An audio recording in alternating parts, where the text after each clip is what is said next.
मैं दुनिया भुला दूंगा तेरी चाहत में। Hello dear students, how are you. मैं विपिन कुमार मिश्रा मैथ्स की पाठशाला में आपका हार्दिक स्वागत और अभिनंदन करता हूं। उम्मीद है दोस्तों आप सभी स्वस्थ होंगे और अपने लक्ष्य की ओर तेजी से आगे बढ़ रहे होंगे। दोस्तों आज की क्लास में क्लास 12 के लेसन 3 का बहुत ही इंपॉर्टेंट टॉपिक करंट इलेक्ट्रिसिटी हम लोग करने वाले हैं, जिसका आपको बेसब्री से इंतजार रहा होगा कि इस टॉपिक पर सर कब अपना लेक्चर लेंगे। तो आज वो घड़ी आ चुकी है। चलिए हम लोग स्टार्ट करते हैं। इलेक्ट्रिक करंट, इससे बहुत ज़्यादा मार्क्स के आते हैं इस टॉपिक से। तो इलेक्ट्रिक करंट क्या होता है दोस्तों? It is defined as the rate of flow of charge. Rate of flow of charge. Current equals to होता है, इलेक्ट्रिक करंट इक्वल्स टू होता है दोस्तों charge upon time. Charge upon time. I equals to होता है Q by T. Q by T हम लोग first lesson में देख चुके हैं कि क्यू इक्वल्स टू क्या होता है, एनी। क्वांटाइजेशन प्रिंसिपल से एनी बाई टी। यूनिट क्या होगी दोस्तों करंट की? Unit of current equals to होगा कूलम। चार्ज का unit coulomb by second. Coulomb by second को क्या कहते हैं? एम्पियर। ए से डिनोट करते हैं।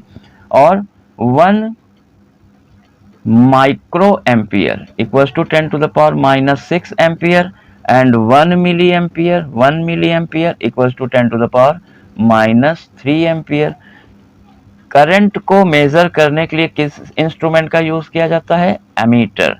Current is measured by ammeter and ammeter is always connected in series. हमेशा श्रेणी क्रम में लगाया जाता है। मान लीजिए ये कोई सर्किट है, इस रेजिस्टेंस में, इस सर्किट में एक रेजिस्टेंस लगा है, इससे कितनी करंट फ्लो रही है, तो हमको इसमें एक एमीटर सीरीज में लगा देंगे। पॉजिटिव वाला टर्मिनल सेल के पॉजिटिव टर्मिनल साइड होना चाहिए और निगेटिव वाला निगेटिव साइड कनेक्ट करना चाहिए। तब जितनी करंट इस रजिस्टर से फ्लो होगी उतनी ही करंट इस करंट से भी फ्लो होगी। करंट का फ्लो हमेशा higher potential to lower potential होता है और इलेक्ट्रॉन का फ्लो हमेशा लोअर टू हायर पोटेंशियल होता है। तो करंट हमेशा पॉजिटिव से निगेटिव की तरफ फ्लो होते हैं। करंट को पॉजिटिव चार्ज का फ्लो माना गया है और इलेक्ट्रॉन का फ्लो निगेटिव टू पॉजिटिव होता है, करंट के अपोजिट डायरेक्शन में होता है। तो ये इलेक्ट्रिक करंट है। Electric current is a scalar quantity. Electric current is a scalar quantity. जैसे यहाँ से एक करंट आ रही है 2 एम्पियर की, इधर से एक करंट आ रही है 3 एम्पियर की, तो यहाँ पर एंगल नहीं देखेंगे, केवल मैग्नीट्यूड जुड़ जाएगा। 2 और 3 5 एम्पियर करंट आगे बढ़ जाएगी। तो ये स्केलर क्वांटिटी है, सिंपली ऐड और सब्ट्रैक्ट हो जाती है। किसी जंक्शन पर कई करंट मिलेंगी तो ऐड हो जाएगी और अगर बटेंगी तो सब्ट्रैक्ट हो जाएगी। आइए आगे अगले टॉपिक पे चलते हैं। Drift velocity of free electrons. Drift velocity of free electrons. जैसे आप लोग जानते हैं कि metals are good conductor. Why metals are good conductor? Because they have excess number of free electrons. Free electrons क्या होते हैं दोस्तों? बहुत से इलेक्ट्रॉन ऐसे होते हैं जो मेटल के एटम बड़े साइज के होते हैं तो न्यूक्लियस का अट्रैक्शन उसमें कम होता है। वो सारे इलेक्ट्रॉन मेटेलिक एटम को छोड़कर इधर उधर बाउंड्री के अंदर टहलने लगते हैं, रैंडमली इधर उधर टेढ़े मेढ़े जिगजैग डायरेक्शन में। उन्हीं सबको कहते हैं फ्री इलेक्ट्रॉन, जो एटम को छोड़कर बाहर टहलने लगते हैं। जैसे सबसे बेस्ट कंडक्टर कौन सा होता है? Silver. Silver is the best conductor. Second number पर है गोल्ड, थर्ड नंबर पर है कॉपर और फोर्थ नंबर पर है एल्यूमिनियम। सिल्वर का यूज कोई नहीं करता, महंगाई है, सोने का तो सोचना भी पाप है। Copper best and cheap and best होता है कॉपर। ब्रांडेड आइटम में सब कॉपर का यूज करती हैं कंपनियां। और जो थर्ड क्वालिटी की चीजें हैं यूज होते हैं लोकल आइटम, उसमें एल्युमिनियम की वायरिंग होती है, बाइंडिंग होती है फैन वगैरह में। तो ये silver is the best conductor. इस ऑर्डर में होता है कंडक्टिविटी। सिल्वर क्यों बेस्ट कंडक्टर है? क्योंकि इसमें number of free electron maximum होंगे, बहुत ज्यादा होंगे। Free electron density, free electron density का मतलब number of free electron per unit volume. तो जैसे मान लीजिए कि कोई भी फ्री इलेक्ट्रॉन है, जब किसी भी कंडक्टर में, जैसे ये कोई कंडक्टर है, इसमें हमने किसी भी पोटेंशियल डिफरेंस को अप्लाई नहीं किया, किसी भी सोर्स ऑफ लाइट को कनेक्ट नहीं किया, तो सारे इलेक्ट्रॉन इधर उधर भागते रहेंगे। कोई इलेक्ट्रॉन इधर भागेगा, कोई इलेक्ट्रॉन इधर भागेगा, कोई इलेक्ट्रॉन ऊपर जा रहा है, कोई इलेक्ट्रॉन नीचे आ रहा है, कोई इलेक्ट्रॉन दाएं जा रहा है, कोई इलेक्ट्रॉन बाएं जा रहा है, सब टेढ़े मेढ़े भाग रहे हैं। जैसे क्लास में टीचर नहीं होता तो बच्चों की कंडीशन यही होती है, सब एक दूसरे से जो है बैठ के बतियाते रहते हैं, एक दूसरे से चोंच लड़ाते रहते हैं, लेकिन पढ़ते हुए नजर नहीं आते। लेकिन जब हम पोटेंशियल डिफरेंस लगा देंगे, उस कंडक्टर पे कोई सेल या बैटरी लगा देंगे, तब फिर क्या होगा? सारे free electron lower potential to higher potential की ओर भागने लगते हैं, सारे free electron lower potential to higher potential की ओर ड्रिफ्ट होने लगते हैं, भागने लगते हैं, और भागते समय रास्ते में किसी एटम से टकरा जाते हैं, प्लस की तरफ अट्रैक्टेड है, सारे इलेक्ट्रॉन माइनस से प्लस की तरफ भाग रहे हैं, यहाँ पर एक एटम से टकराया, फिर आगे एक्सेलरेट हुए, फिर एटम से टकराए, तो दो लगातार टक्करों के बीच में जो टाइम लगता है उसको बोलते हैं रिलैक्सेशन टाइम। क्या बोलते हैं? Relaxation time. The time taken between two successive collision, किसी फ्री इलेक्ट्रॉन को दो लगातार टक्करों के बीच में जो समय लगेगा उसको बोलेंगे रिलैक्सेशन टाइम। तो जब हम कोई पोटेंशियल डिफरेंस नहीं लगाएंगे तो सारे फ्री इलेक्ट्रॉनों का एवरेज वेलोसिटी क्या होगी? जीरो होगी। जितने भी फ्री इलेक्ट्रॉन्स हैं सब की वेलोसिटी को ऐड करके अगर हम n से डिवाइड करें तो ये एवरेज वेलोसिटी जीरो आएगी, क्योंकि कोई लेफ्ट जा रहा है कोई राइट जा रहा है, कैंसिल हो जाएगा। वेलोसिटी अप जा रहा है डाउन जा रहा है, कैंसिल हो जाएगी वेलोसिटी। लेकिन जब वो एक ही डायरेक्शन में ड्रिफ्ट होते हैं तब उन सारे इलेक्ट्रॉन जो है वो निगेटिव टू पॉजिटिव की तरफ ड्रिफ्ट होने होते हैं, लेकिन इनमें एक्सेलरेशन होता है, और एक्सेलरेशन के साथ साथ ये कोलिजन करने के बाद फिर स्लो डाउन होते हैं, फिर एक्सेलरेट होते हैं। दो लगातार टक्करों के बीच का जो शांति काल होता है, रिलैक्सेशन टाइम, टाउ से डिनोट करते हैं। और ड्रिफ्ट वेलोसिटी क्या होती है? सारे फ्री इलेक्ट्रॉन का एवरेज वेलोसिटी, सारे फ्री इलेक्ट्रॉन का टक्कर से पहले जो फाइनल वेलोसिटी थी उन सबको ऐड करके अगर हम n से डिवाइड करें तो इस एवरेज वेलोसिटी को बोलते हैं ड्रिफ्ट वेलोसिटी, जो कि कांस्टेंट होती है। ड्रिफ्ट वेलोसिटी क्या होती है? एवरेज वेलोसिटी है जो कि कांस्टेंट होती है। लेकिन रियली में ये होता है कि फ्री इलेक्ट्रॉन ड्रिफ्ट होते हैं, एक्सेलरेट होते हैं और टक्कर के बाद स्लो पड़ जाते हैं, लेकिन जब हम उनका एवरेज लेते हैं तो ये सारे कांस्टेंट एवरेज वेलोसिटी को बोलते हैं ड्रिफ्ट वेलोसिटी। ड्रिफ्ट वेलोसिटी, जैसे क्लास में सर आते ही जैसे ही सर आ जाते हैं सभी देखिए एक ही तरफ व्हाइट बोर्ड की तरफ देखने लगते हैं, तब वो एक डायरेक्शन में ड्रिफ्ट होने लगते हैं। आगे देखते हैं, नेक्स्ट टॉपिक है current electricity. Current density. Current density क्या होता है दोस्तों? The current through unit cross section area, through unit cross section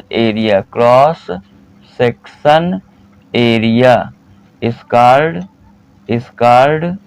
current density।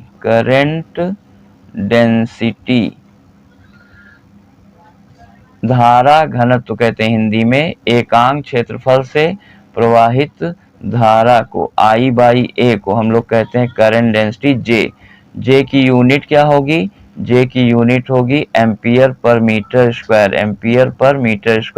It is a vector quantity, ये एक वेक्टर क्वांटिटी है।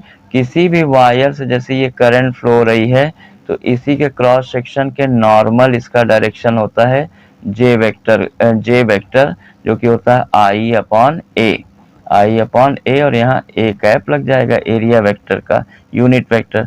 नॉर्मल होता है क्रॉस सेक्शन के normal.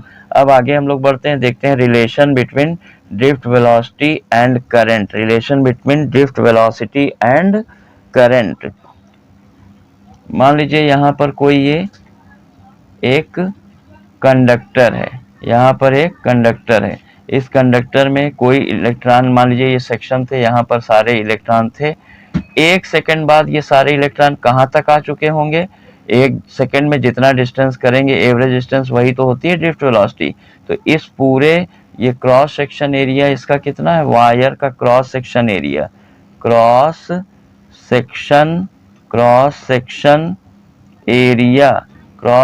Area of the wire is A। Current कितना flow हो रहा है? करंट फ्लो हो रहा है I। ड्रिफ्ट वेलोसिटी क्या है इसकी? ड्रिफ्ट वेलोसिटी है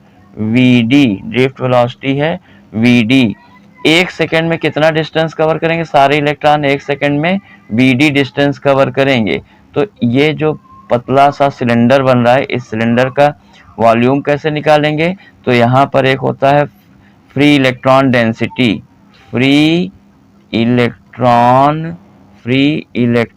डेंसिटी का मतलब होता है number of electron in per unit